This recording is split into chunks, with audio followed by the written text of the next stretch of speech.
सिर्फ 8 सेकंड और तड़तड़ाकर ब्लास्ट के साथ दो गगनचुंबी इमारतें भरभरा कर पल भर में ही मलबे के ऊंचे ढेर में तब्दील हो गईं। आलम ऐसा था कि जोरदार धमाकों से जहां नोएडा सेक्टर 93 दलक उठा, तो इन धमाकों से उठते धूल और धुएं के मोटे गुबार से आसपास का पूरा इलाका पट गया। 200 करोड़ की लागत से तैयार सुपरटेक कंस्ट्रक्शंस की दोनों इमारतों को गिराने में कुल 20 करोड़ रुपए का खर्च आया। इस मंजर को जिसने भी देखा वो हैरत भरी निगाहों से बस देखता ही रह गया। ऐसे में इसे लेकर एक साथ कई सारे सवाल लोगों के मन में कौंध उठे हैं, जैसे इन ऊंची इमारतों का मालिक कौन था और ऐसा क्या हुआ कि आखिर उन टावर्स को बम विस्फोटों से उड़ाने की नौबत आ गई। दरअसल इन ट्विन टावर्स का निर्माण करने वाली कंपनी का नाम है सुपरटेक कंस्ट्रक्शन।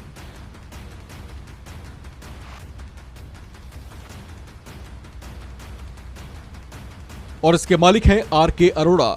ये इस सेक्टर के इतने बड़े किंग हैं कि इनके पास कुल 34 कंपनियां हैं, जिनमें कंस्ट्रक्शन के अलावा broking, printing, civil aviation, films, consultancy और हाउसिंग फाइनेंस तक के काम होते हैं। कुछ मीडिया रिपोर्ट्स का तो यहां तक दावा है कि आर.के. अरोड़ा ने कब्रगाह बनाने तक की एक कंपनी खोल रखी है। इससे इनके कारोबार के विस्तार और इसके फैलाव का अंदाजा लगाया जा सकता है।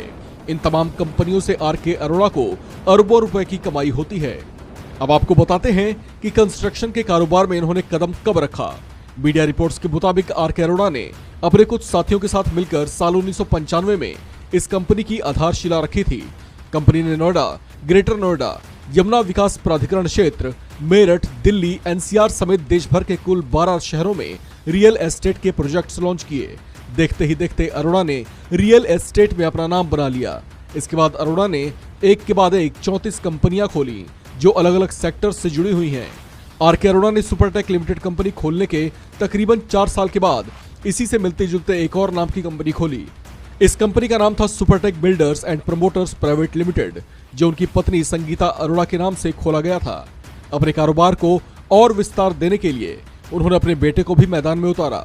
बेटे मोहित अरोड़ा के साथ मिलकर आर.के. अरोड़ा ने बिलिंग सेक्टर, पावर जनरेशन और डिस्ट्रीब्यूशन से जुड़ा काम शुरू किया। आर.के. अरोड़ा उस वक्त चर्चाओं में आए जब साल 2009 में उनकी कंस्ट्रक्शन कंपनी ने नोएडा सेक्टर 93 में ट्विन टावर्स का निर्माण आगे बढ़ाया। इसके विरोध में हाउसिंग सोसाइटी के लोगों ने RWA बनाया, जिसके बाद दोनों टावर्स का विरोध शुरू हुआ, क्योंकि उनकी सोसाइटी के ठीक सामने, जिसे नोएडा अथॉरिटी ने पहले ग्रीन बेल्ट बताया था, वहां 2 विशालकाय टावर खड़े हो रहे थे। ये पहले नोएडा अथॉरिटी पहुंचे, जहां इनकी सुनवाई नहीं हुई। साल 2012 में एमराल्ड कोर्ट RWA ने इलाहाबाद हाई कोर्ट का दरवाजा खटखटाया, जहां 1.5 साल तक इस मामले की सुनवाई चली और 2014 में इसे अवैध मानते हुए इसे गिराने के आदेश दे दिए गए। इसे बचाने के लिए साल 2021 में सुपरटेक कंपनी सुप्रीम कोर्ट पहुंची, लेकिन वहां भी हाई कोर्ट के आदेश को जारी रखते हुए 31 अगस्त 2021 को फैसला सुनाया गया। इन दोनों इमारतों को पिछले ही साल गिराया जाना था, लेकिन व्यवस्था पूरी न होने की वजह से इसे ढहाए जाने का समय आगे बढ़ा दिया गया। अब आखिरकार ये दोनों गगनचुंबी इमारतें विस्फोटों के जोरदार धमाकों के साथ मलबे में तब्दील हो चुकी हैं। इस खबर में फिलहाल इतना ही। बाकी अपडेट्स के लिए बने रहिए वन इंडिया हिंदी के साथ।